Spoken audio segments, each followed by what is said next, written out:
기독교는 변화의 종교입니다.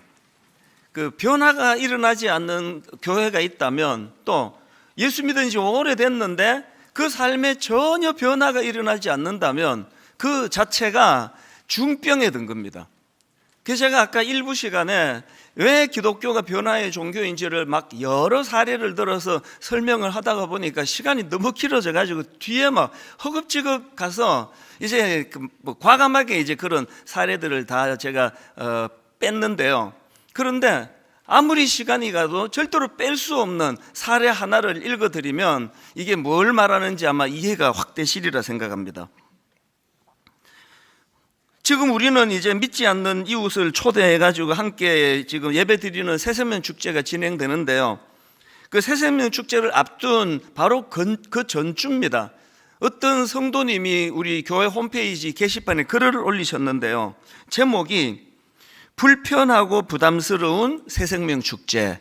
그래서 제가 딱 제목을 보고 자꾸 이제 막 전도하라 그러고 이런 걸 되게 좀 힘들어 하시는 글인가 보다 그랬더니요, 정반대 내용이에요. 그래서 제가 이거를 이제 좀 그 내용이 약간 긴가? 그래서 막 빼고 읽으려고 하는데 도저히 뺄 데가 없는 겁니다. 여러분이 이제 들어보시면 이래서 뺄 데가 없었구나 아마 이해하실 것 같은데, 제가 이제 좀 읽어 드리려고 하는데 속도를 1.5 배속으로 읽어 드릴게요. 조금 빠르게 제가 읽어 드릴게요. 저는 30년을 무교로 그리고 어린 시절 어렴풋이 겪은 상처로 교회에 대한 배척과 비난으로 살았습니다. 저는 교회라는 곳에 절대 발을 들일 일도 없을 것이고 교회 다니는 사람은 나와 가치관이 맞지 않다고 생각해 피하기까지 했습니다. 그러던 제가 예수님을 깊이 믿는 사람과 결혼을 하게 되었습니다. 결혼 전 당시엔 남자친구였던 남편이 다니던 교회의 새생명 축제와 같은 행사에 저를 초대했습니다. 교제 기간 동안 저에게 교회에 같이 가자는 말을 한 번도 하지 않았지만 그는 정말 신실한 청년이었습니다. 도대체 교회가 어떤 곳이길래 이 사람이 이렇게 사는 걸까 싶어 두 눈 딱 감고 그래 한번 가보자 하는 마음으로 교회로 향했습니다. 그러나 교회로 가는 길에도 도무지 받아들여지지 않아 마음이 너무나 힘들었습니다. 남편이 같은 다락방 식구와 청년부 형제 자매들 앞에서 저를 소개시켜 주었던 그 순간이 아직도 너무나 생생합니다. 반가움으로 환한 얼굴을 보이던 그들에게 저는 화답하지 못했습니다. 적대적이고 냉소적인 태도로 끝내 그들에게 미소 한번 지어주지 않은 채 그렇게 제 불편함을 마구 드러냈습니다. 하지만 그곳에 있던 형제 자매들은 끝까지 제 눈을 마주치며 웃어주었습니다. 뭔가 마음 한켠이 불편하고 찝찝했고 풀지 못한 숙제가 남아있는 기분이었습니다. 집으로 돌아가는 길에 남편은 제게 그 일에 대해 한마디도 말하지 않았습니다. 그 뒤로도 남편은 교회에 같이 가자는 말은 하지 않았습니다. 그저 행동과 생각을 통해 그가 믿는 것이 무엇인지 자신을 이루는 삶의 바탕이 하나님이라는 것을 끊임없이 저에게 보여주었습니다. 그러나 저는 남편과 결혼 후에도 교회에 다니지 않았고 예수님을 믿지 않았습니다. 고집이 센 편인 저는 아이들을 낳은 후에도 코로나 시기 온라인으로 예배드리는 남편의 뒤통수를 쳐다보며 귀동냥으로 목사님의 설교를 들을 뿐이었습니다. 그러던 어느 날, 정말 어느 날 하나님은 하나님 안으로 저를 이끌어 주셨습니다. 30년 동안 무교인 가족 틈에서 언제나 이 따옴표하고요, 나를 먼저 내세우고 또 따옴표하고 내 능력으로 나아간다고 생각하며 나로 가득 찬 삶을 살아오던 저에게는 제 남편 말고는 하나님 앞으로 인도해 줄 자가 없었습니다. 하나님은 재촉하지 않으셨습니다. 제가 스스로 깨닫고 하나님의 능력으로 살아갈 수 있구나를 알기 전까지 내버려 두셨습니다. 그랬는데 도저히 내가 더 이상 내 능력으로 살아가는 게 아닌 거구나를 뼈저리게 느꼈을 때 저는 제 가족이 떠올라 눈물을 멈출 수가 없었습니다. 저는 이제 교회에 다닌 지 1년이 조금 넘은 초신자입니다. 이찬수 목사님의 말씀처럼 저는 아직도 따끈따끈한 찐빵일 수 있겠다는 생각이 들었습니다. 제가 알고 제가 만난 제가 믿는 예수님을 여러 사람에게 전하고 싶다는 생각이 들고 아직 많이 부족하지만 나에게 남아있는 따뜻한 온기를 누군가에게 전하고 싶다는 마음도 큽니다. 하지만 동시에 믿지 않는 자들의 다친 마음과 방어적인 태도를 그 누구보다 잘 알고 있기 때문에 더 마음이 아픕니다. 그 마음을 깨는 데까지 얼마나 오래 그리고 많이 몸부림쳐야 하는지 알기 때문에 마음이 힘듭니다. 특히 제 가족에게도 전하지 못한 것을 어떻게 남들에게 전할 수 있을까는 압박감과 패배감이 맴돕니다. 그래서 이번 새생명 축제를 앞두고도 여전히 저는 마음이 많이 불편하고 어떨 땐 두렵기까지 했습니다. 그러나 이제 저는 예전 남편의 교회에서 저를 맞아주던 형제자매와 같이 그 자리에 앉아 웃고 있는 사람이 되었음을 압니다. 한 영혼에게 새 삶을 전하는 것은 너무나 큰 일이기에 불편함도 부담감도 드는 것은 어쩌면 자연스러운 마음이라 여겨집니다. 여기까지 오던 그 첫걸음이 너무도 힘들었을 것을 알기에 묵묵히 그들의 발걸음을 응원하고 제가 본을 보여 가족들이 마음을 열고 제가 받은 것보다 훨씬 큰 기쁨과 은혜를 누릴 수 있기를 간절히 기도합니다. 지금 교회 다닌 지 1년 된 초신자예요. 그 1년 사이에 이분에게 어떤 변화가 일어났는지 확 느껴지지 않습니까? 제가 지난주 이 시간에 그 이혼 문제로 이제 남편하고의 어려운 문제 때문에 이제 내가 이제 헤어져야 되겠다. 이혼하는 과정에서 내가 또 상처받기가 싫다. 그래서 이제 교회를 찾아온 분이 계시다고 제가 소개해 드렸는데요. 놀랍게도 지난 수요일 날 세례식이 베풀어졌는데 이번에 그분이 세례를 받는 거예요. 더 놀라운 건요, 본인이 간증을 하시는데 딱 1년 전 교회를 처음 찾았을 때가 공교롭게도 그때가 세례식이었대요. 이번 표현으로 참 저 구석진데 앉아가지고 눈물을 흘리면서 눈물을 지으며 하나님에 대한 생각을 하고 그 시간을 보냈는데 그로부터 딱 1년 뒤에 이분이 세례를 받으시고 제가 세례 받을 때 참 눈물을 지으시는 그분을 보면서 이게 기독교구나. 변화하는 거예요. 변화하는 종교. 그래서 여러분의 삶 속에서 여러분의 가정에서 또 분당 우리 교회가 해가 거듭될수록 아까 그 이분의 간증 속에서 나온 것처럼 그 막전엔 찐빵 그 이야기를 하신 것 같아요.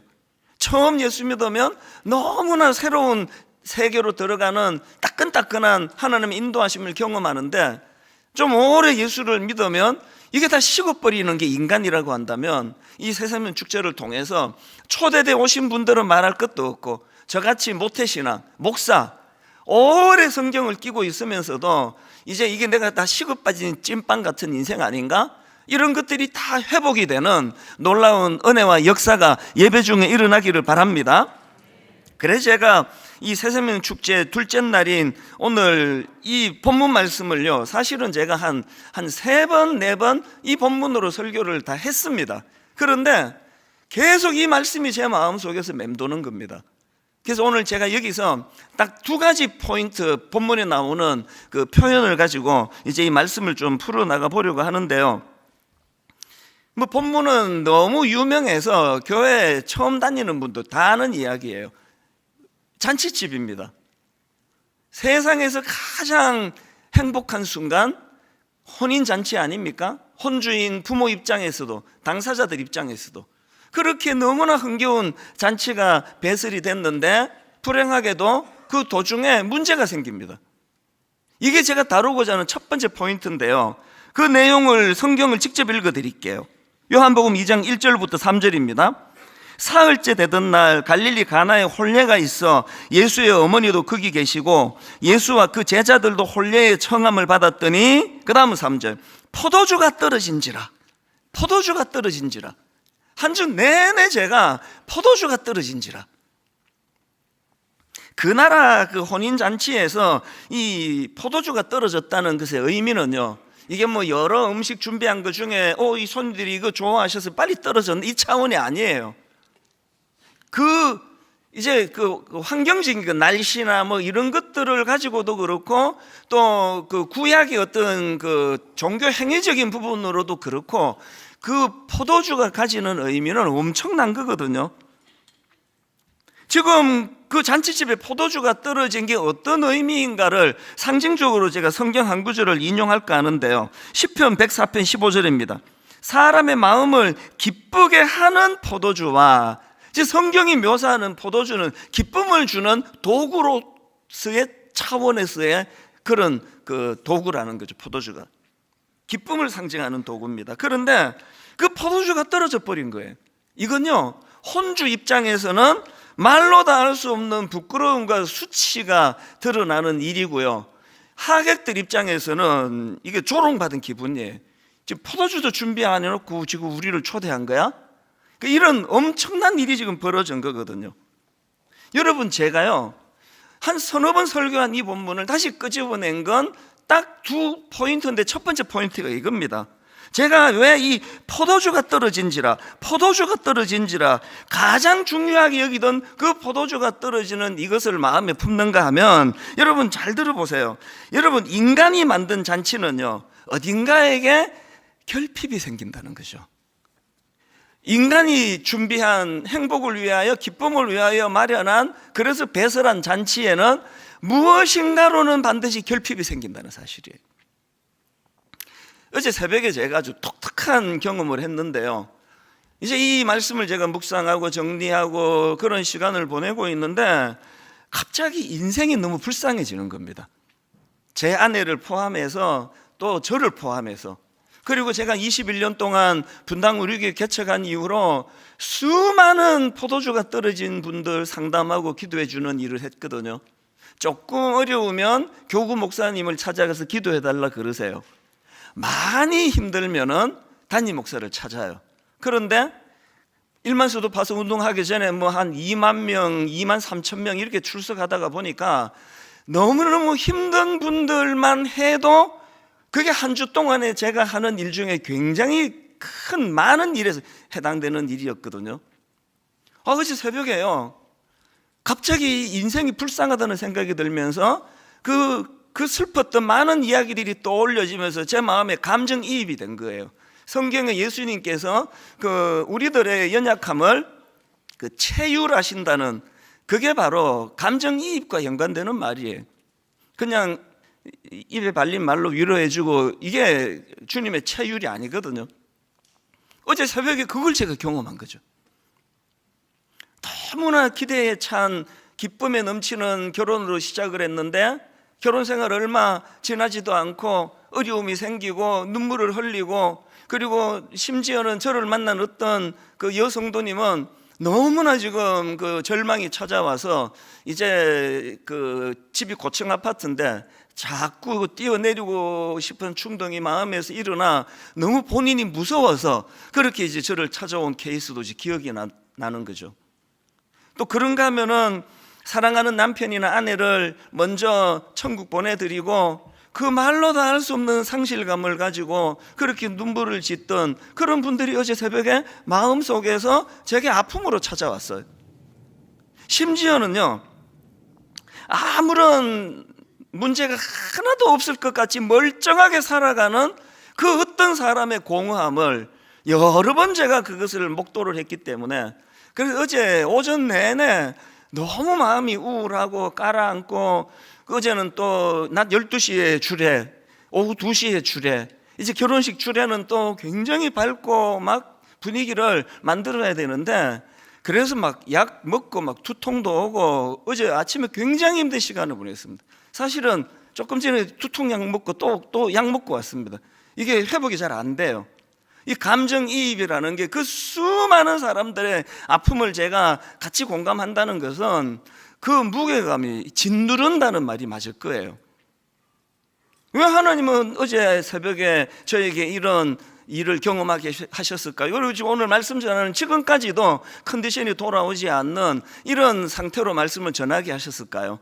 하나님은 제가요, 그 놀라운 하나님에 대한 일을 입에 발린 말로 설교하지 않기를 원하시는 겁니다. 포도주가 떨어진지라, 이게 인생이라니까요. 예외가 없습니다. 모든 겉으로 막 너무나 잘 사는 것처럼 보이는 그 과정에도 포도주가 떨어진지라, 이거로부터 예외가 없는 거라는 거죠. 예전에 베스트셀러가 된 책 중에서 죽고 싶어도 떡볶이는 먹고 싶다, 이런 재밌는 제목의 책이 베스트셀러가 됐습니다. 이 책은요, 그 기분 부전 장애를 앓고 있는 젊은 여성이 쓴 책인데요. 그 기분 부전 장애를 이렇게 설명하더라고요.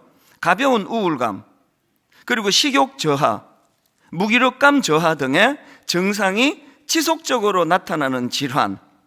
이게 이제 뭐 일종의 좀 우울증 같은 것인가 봐요. 왜 책 제목이 죽고 싶어도 떡볶이는 먹고 싶다인가 하면은요, 그 저자가 겪은 그 스토리에서 이 제목을 뽑았는데요. 이제 이 저자가 그날도 심한 이제 우울증으로 자살 충동에 시달리고 있은 거예요. 그냥 뭐 에이 막 그냥 확 죽었으면 좋겠다 이런 막연한 게 아니라요. 구체적으로 이제 충동적으로 이제 그 구체적으로 죽는 이렇게 죽으면 될까? 그렇게 그 자살하는 방식까지 생각할 만큼 심각한 상태였대요. 그러고 있는데 아마 카톡이었던 것 같아요. 친구한테 카톡이 왔어요. 우리 떡볶이 먹으러 가자. 지금 자기는요, 이게 상상하기 어려운 절망에 빠져서 지금 죽는 게 낫겠다 하고 있는데 배가 고픈 거예요. 그래서 옷을 주섬주섬 입고 그 친구와 이제 떡볶이 먹기로 약속을 하고 떡볶이를 먹는데 너무 맛있더래요. 떡볶이가 너무 맛있어가지고 그렇게 그냥 막 열심히 떡볶이를 먹다가 보니까 그런 자기가 너무 혐오스러운 거예요. 그래서 제가 그 부분 글을 읽어드릴게요. 자기한테 막 꾸짖어요. 이렇게, 너 몇 분 전에 죽기로 한 애 맞아? 죽고 싶은데 떡볶이가 먹고 싶어? 너 진짜 죽고 싶은 거 아니야? 유난 떨지 마. 너무 자기가 그런 자기가 혐오스러우니까 그걸 막 부정하면서 자기를 꾸짖는 거거든요. 제가 유튜브로 이 저자의 강의를 듣다가 보니까 이 책이 이제 베스트셀러가 됐습니다. 이제 책이 많이 팔리면요, 이제 그 독자들과의 만남의 시간, 뭐 북토크 시간 이런 것들을 이제 가지고 그러는데, 저도 책 엄청 썼는데 이거 한 번도 못 가져봤습니다. 이 책이 이제 뭐 엄청 팔려가지고요, 저자와의 이제 대화의 시간 이제 이런 걸 가졌는데, 그 독자 한 사람이 이제 질의응답 시간에 이런 질문을 하더래요. 작가님은 책으로 돈을 많이 버셨잖아요. 그럼 우울증이 좀 나아지셨나요? 의외의 질문을 받고 이 저자가 굉장히 깊은 생각을 했대요. 그리고 이런 명답을 했어요. 이 사람이 이렇게 이야기했습니다. 지금 질문자님께서 이제 다리가 부러지셔서 기부스를 했다고 상상을 해보자고요. 그 다리가 부러져서 기부스를 했는데, 근데 로또에 당첨되셨어요. 그럼 부러졌던 다리가 붙을까요? 와, 이건요 거의 예수님 수준의 답이에요. 돈 많이 벌었으니까 책 팔아가지고 이제 우울증이 좋아졌나요? 이 말은요, 로또 당첨돼도 기부수는 안 낳는다는 그 얘기예요. 많은 경우에 이제 여러분 오해하는, 교회 가면은 부자 된다, 교회 가면은 공부 하나도 안 하는 우리 애가 대학 잘 간다. 이게 바로 로또 당첨되면 기부수 낳는다는 거랑 같은 얘기예요. 오늘 교회가, 제가 목사로서 너무너무 반성하는데요, 오늘 교회가 지금 그 좀 저속한 말로 헛다리를 짚고 있는 거예요. 자꾸 그 기부수를 고쳐야 되는 사람한테 돈 많이 벌으라고, 로또 당첨되라고. 지금 제가 여러분 초대해가지고 그 인간의 근원적인 문제가, 인간이 배설한 잔치는 다 결핍이 있다. 그래가지고 이제 뭐 예수 믿으면 이제 결핍이 없어지고 부자 된다, 이렇게 설교하면요 빨리 나가는 게 좋아요. 그건 진리도 아니고요, 그건 뭐 말하기가 어렵습니다. 제가 피할 수 없는 것이 인생의 결핍이라면 오히려 그 결핍을 축복의 도구로 쓰자는 게 오늘 주장이거든요. 그 축복의 도구가 뭐냐? 이 결핍을 통해서 아까 그 처음에 서두에 우리 1년 된 초신자 성도님이 고백한 것처럼, 뭔 이유로, 거기다 우리 같은 먼저 믿은 사람들이 잘못한 게 뭐 거의 대부분이죠. 뭔 이유로 이제 교회를 혐오하고 하나님을 떠났단 말이죠. 이 마음의 상태를 돌리기 위하여 아까 그 성도님은 너무너무 인격적인 믿음 좋은, 그리고 삶이 뒤따라주는 너무 좋은 남편을 만났기 때문에 그 결혼을 살아계신 하나님을 만나는 도구, 통로로 쓰게 돼서 복을 받은 케이스고요. 꼭 그렇게 너무 좋은 남편을 만나야만 하나님 만나는 게 아니라요, 내 인생의 결핍을 통해서, 아까 그분이 그랬잖아요. 난 내 힘으로 잘 살 줄 알았는데 이게 아니네? 이게 아닌 거구나, 인생이란 게. 그래서 포도주가 떨어진지라, 이걸 제가 계속 마음으로 묵상하면서 왜 어제와 같은 그런 약간 신비스러운 경험을 제가 했겠냐고요. 오늘 제가 전할 말씀은 그래서 떡볶이가 떨어진 게 아니라 포도주가 떨어졌기 때문에, 인간의 설교가 이렇다니까요. 포도주가 떨어진 그 상태에서 예수 믿어서 더 좋은 포도주를 얻어왔다, 이게 아니고요, 이 일을 계기로 내 힘으로 살아갈 수 없는 인생, 우린 그렇게 지원받았기 때문에, 그래서 제가 2주 내내 강조했잖아요. 요한이 거두절미하고 예수 그리스도를 소개할 때 그는 생명이라고, 그는 빛이라고.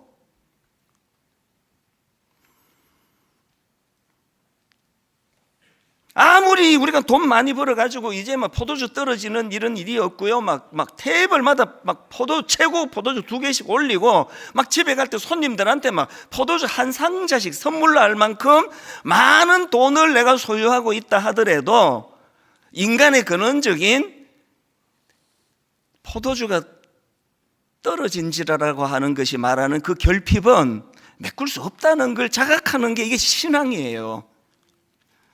그날 우리 교회가 2만 명을 넘어서던 순간에 10,000명에서 15,000명을 작은 교회로 그렇게 파송하겠다라고 하나님이 저에게 부담감을 주셨을 때, 제가 그 부담감을 10년을 제가 괴로워하고 고뇌하면서도 단 한 번도 이 일을 후회해 본 적이 없는 것은, 교회는 숫자로 건강을 드러내는 것이 아니기 때문이거든요.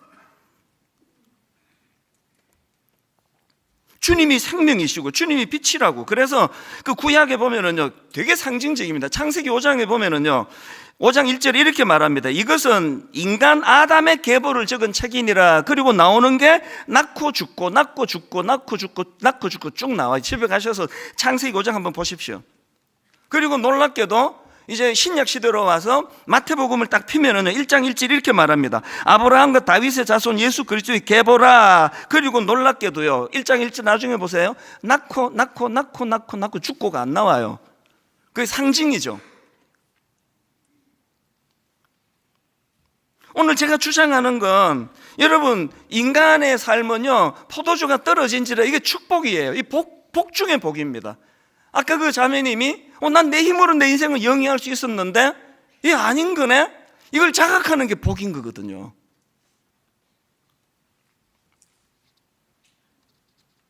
지금 그 잔치집에 포도주가 떨어졌어요.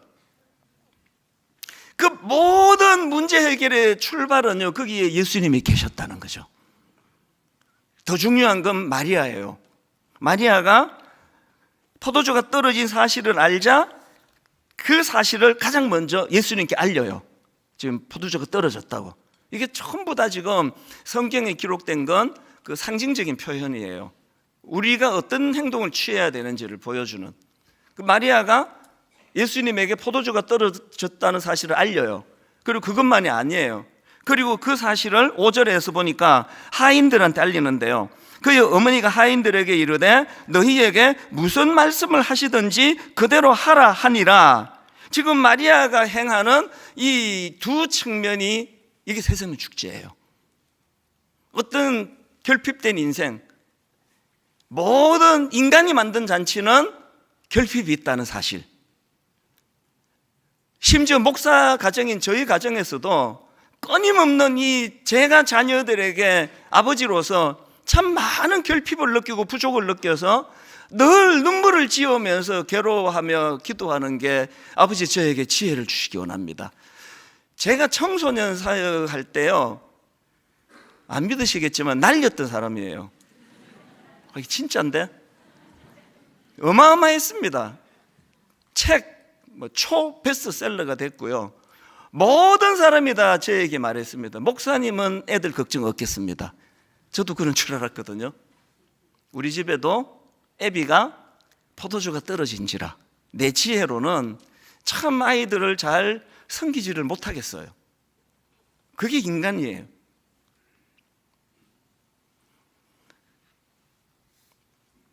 포도주가 떨어져 버린 그 난감한 그 상황에서 마리아가 두 갈래로 예수 그리스도에게 그 사실을 아뢰는 거, 요즘으로 치면 기도에 해당되겠죠.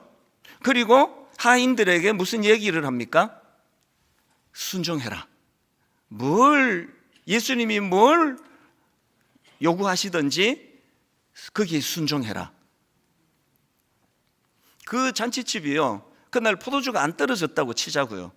그러면 뭐 매끄럽게 잔치가 벌어지고 저 집 참 있는 집이네, 아주 좋은 포도주 잘 냈다, 그러고 끝. 근데 그 포도주가 떨어져 버리는 난감한 일을 겪었기 때문에 그 과정에서 놀랍게도 예수 그리스도가 이 땅에 오셔서 첫 번째로 행한 기적이, 이적 기사가 이 잔치집에서 일어난 거거든요. 여러분, 요즘 제가 이 비유를 자주 드는데요, 그 서울역에 내가 이제 KTX 기차를 탔습니다. 그리고 기도해요. 하나님, 나 예수 믿는 사람 아닙니까? 부산역까지 갈 때까지 터널을 하나도 만나지 않게 해주세요. 놀랍게도 이런 기도를 하는 분들이 계시다니까요. 터널을 만나지 않게 해달라는 기도가 아니라요, 그 터널이 있었기 때문에 기차가 2시간 반 만에 부산까지 갈 수 있는 거고요. 터널을 싫으면은 산 넘고 물 건너 한 2달 걸려서 가시겠죠. 고난이 유익인 이유가 거기 있습니다. 믿는 자들의 고난은 우연히 일어나는 게 없고요, 그게 영적으로 다 터널을 만들어서 지름길을 만들기 때문이에요.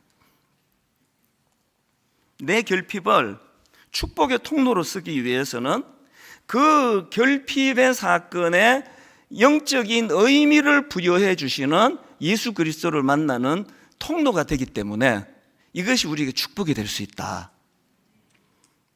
미국에서 이제 사역하시는 목사님 이야기인데요, 제가 이번에 간증을 듣고 진짜 울컥하는 은혜를 제가 받았습니다. 이 목사님은 태어나고 8개월 되던 때에 소아마비 장애인이 되었다고 합니다. 이 목사님께서 고백하시기를요, 자기가 장애인으로 살아가면서 가장 마음에 힘들었던 게 뭐냐 하니까 자기 자신이 너무 약하다는 열등감, 자격지심. 그래서 이분이 제가 알기로 굉장히 진중하고 또 좀 내성적인 그런 성향으로 생각을 하는데요, 이분이 이제 자기가 약하다는 걸 드러내고 싶지 않아가지고 이제 사람들 모임 있으면은 이제 오버하는 거죠. 까불고 모든 대화를 자기가 주도하고 그렇게 애를 썼대요. 아마도요, 이런 분들은 그렇게 애쓰고 집에 가서 한 하루 종일 들어 누워 있어야 돼요. 에너지가 다 빠져나가가지고. 그래도 제가 약한 모습을 보이고 싶지 않았다. 제가 참 마음이 아팠던 게요, 중고등학교 시절에 집에서 학교까지 한 20분 정도를 걸어가야 되는 거리인데요, 이분이 이제 그 대로를 따라가서 지름길로 가는 길을 두고 둘러서 좁은 길로, 학생들이 잘 안 다니는 길로 그렇게 다녔대요. 이유가 딱 하나예요. 이분이 하는 말이요, 큰 길로 가다가 친구들을 만나면 그 친구들이 자꾸 가방 들어주겠다고는, 이게 그 말 듣는 게 너무 힘들다는 거예요. 그 약함을 드러내는 거니까. 그래서 이제 길 가다가 이렇게 조금 부딪혀가지고 길가에 넘어지면 누가 손잡아 일으켜 주는 게 그렇게 싫은 거예요. 이게 이분이 갖고 있는 마음의 상함이에요. 그래서 난 어릴 때부터 난 이 장애를 갖고 있었기 때문에 약하다, 이걸 보여주고 싶지 않은, 그래서 이제 거두절미하고 제가 중간 이야기 다 생략하고요, 이런 식으로 자기 약함을 들키고 싶지 않아가지고 너무나 많은 에너지를 투입했던 이 목사님인데요, 이 목사님이 예수님을 인격적으로 만난 이후로 그분의 열등감이 싹 다 사라지고, 아까 말씀드렸잖아요, 기왕에 포도주가 떨어지는 게 인생이라면 우리 이런 장애를 가진 분만이 이렇습니까? 교회가 잘 안 되고 어려움을 겪는 분만이 열등감이 많습니까? 교회가 지금 엄청 많이 모이는 저에게는 그런 문제가 없습니까? 아니라니까요. 포도주가 떨어진지라 이건 큰 교회 목사고 작은 교회 목사고 이게 상관이 없는 이야기예요. 장애를 갖고 있고 비장애, 장애가 없는 거하고 상관이 없는 거예요. 양상이 다를 뿐이에요. 이 목사님이 은혜를 받고 나니까 예수 그리스도를 인격적으로 만나고 나니까 자기의 그 연약함의 의미를 발견하고 나니까요, 이제는 그것이 오히려 이분에게 감사가 되고 기쁨이 되고, 그래 미국에서 말씀 사역을 잘 하시는 분인데 저도 이분을 되게 좋아합니다. 참 존경스러운 분이에요. 늘 영적으로 하나님 앞에 민감한 그런 설교를 하시는 걸 딱 들어보면 알잖아요. 이분의 삶 자체가 그 육신적인 장애가 오히려 포도주가 떨어진지라가 근원적인 문제를 목말라 하고 근원적인 문제를 괴로워하게 하면서 이분이 누리게 된 풍요로움, 이걸 아니 그렇게 그냥 자기가 장애가 있는 거가 부끄러워가지고 막 골목으로 둘러다니던 분이 막 수만 명 앞에서 이런 이야기들을 다 드러내는 거예요. 내가 이런 열등감이 있었다.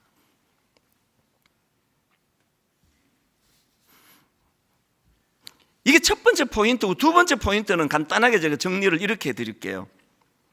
제가 지금 드러내고 싶은 포인트는 세메이온이라는 헬라어인데요, 요한복음 2장 11절에 나옵니다. 이제 사도 요한이 이 사건을 다 기록하고 여기에 의미 부여를 이렇게 넣습니다. 요한복음 2장 11절, 예수께서 이 첫 표적을 갈릴리 가나에서 행하여 그의 영광을 나타내심에 제자들이 그를 믿으니라. 표적이라 나와요.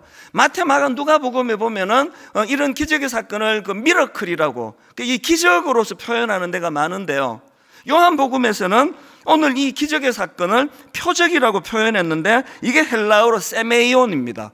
이 세메이온이라는 단어는요, 예고라는 뜻을 가진 세마라는 단어에서 유래가 됐는데요, 그래서 이 세메이온, 이 단어는 이제 표징, 또 표식, 또 신호. 여러분 그 신호등 있잖아요. 빨간 신호등이 떴다, 파란 신호등이 떴다, 그것이 주는 의미 부여, 이게 지금 이 세메이온이에요. 여기 의미가 있다는 거죠. 제가 많은 의미를 찾을 수 있는데요, 그 중에 이제 늘 하는 한 가지 의미를 제가 이번에 새롭게 발견한 한 가지로 덧입혀서 설명드리고 싶은데, 여기 어떤 의미가 있느냐 하니까 지금 예수님이 기적을 베푸시는 도구로 뭘 쓰시는가 보니까 6절을 보십시오. 거기에 유대인의 정결 예식을 따라 두세 통 드는 돌 항아리 6이 놓였는지라. 예수께서 그들에게 이르시되 항아리에 물을 채우라 하신즉 아귀까지 채우니 이제는 떠서 연회장에게 갖다 주라 하시매 갖다 주었더니 놀랍게도요, 예수님께서 기적을 베푸시는데 이상한 절차를 거치세요. 아니 어차피 지금 그 무에서 유를 창조한 이 창조행위거든요. 그러면 그냥 막 하셔도 되는데 절차를 거치세요. 무슨 절차냐?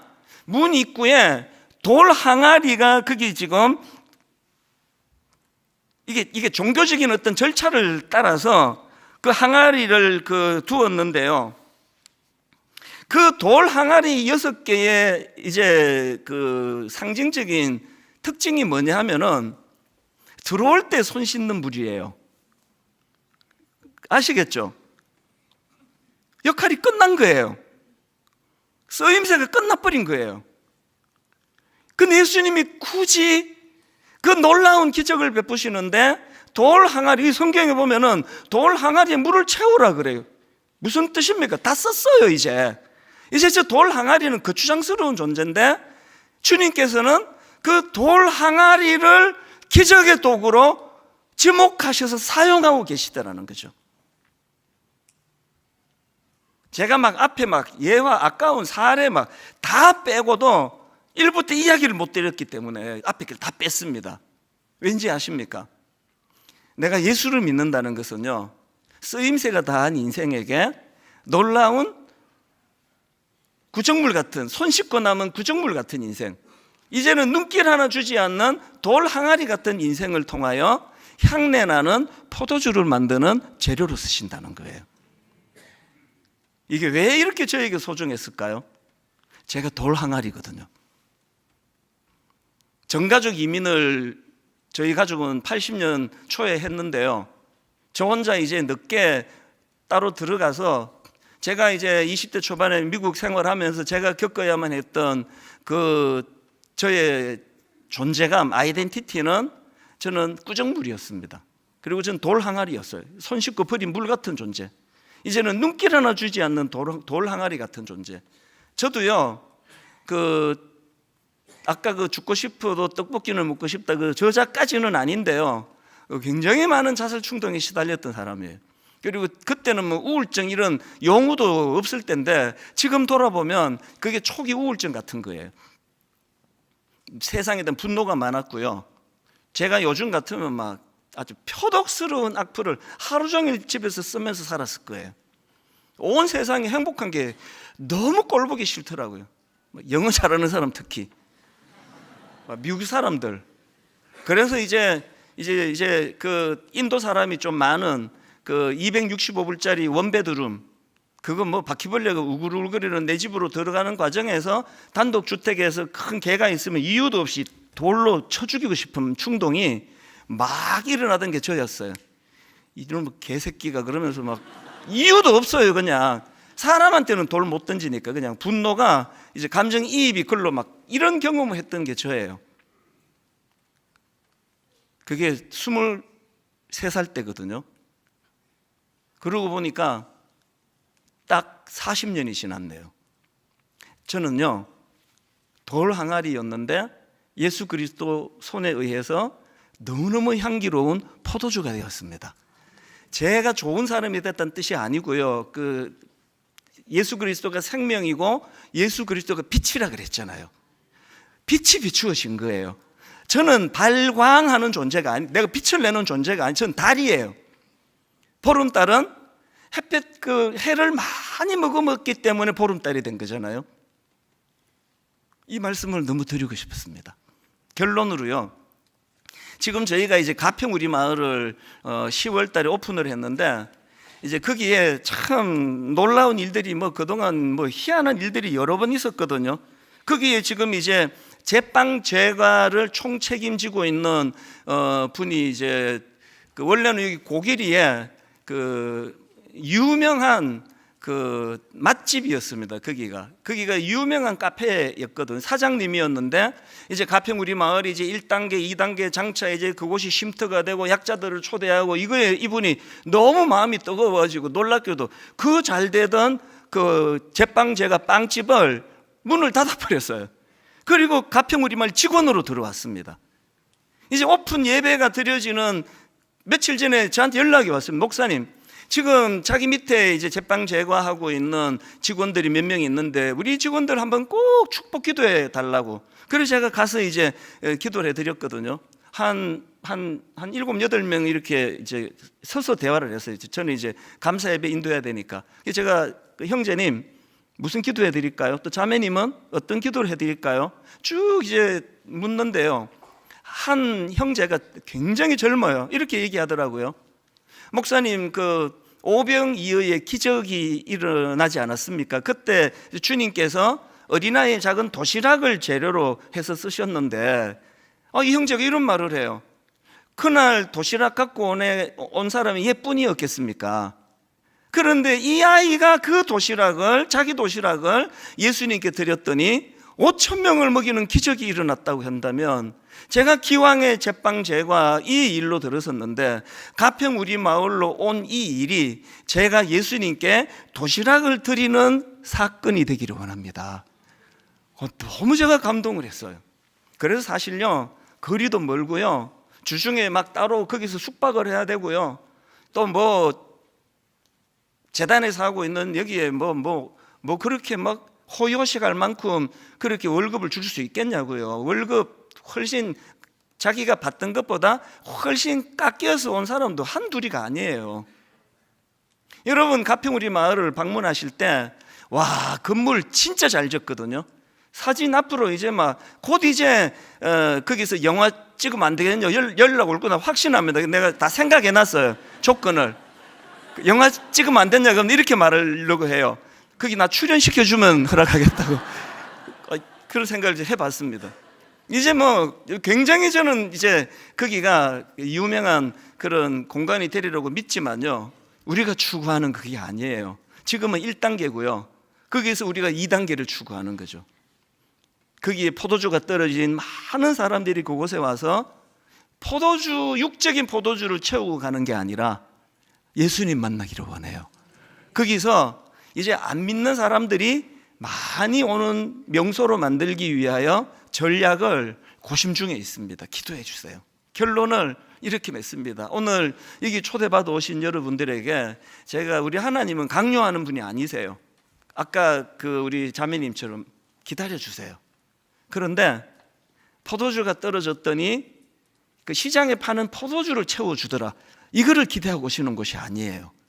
내 포도주가 떨어진 이 결핍을 살아계신 예수 그리스도, 그분을 통해 생명을 얻고 빛을 얻는 이 길로 연결이 되는 것, 이게 교회에서 여러분에게 드리는 것이라는 것. 그래서 우리 지난 주일날 불렀던 이 찬양을 한 번 더, 똑같은 찬양을 한 번 더 부르기를 저는 원합니다.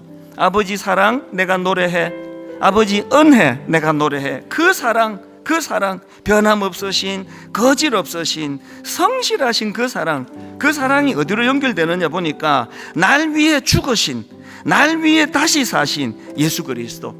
항아리 같은 인생, 쓰고 버린 구정물 같은 인생을 향내나는 포도주로 바꾸시는 그 일을 위하여 예수 그리스도가 십자가를 지셨다고 하는 너무나 간단하고 너무나 단순한 일이 어떻게 가능하느냐? 그게 사랑이기 때문입니다. 우리 찬양 같이 의미를 생각하며 함께 불러보기 원합니다.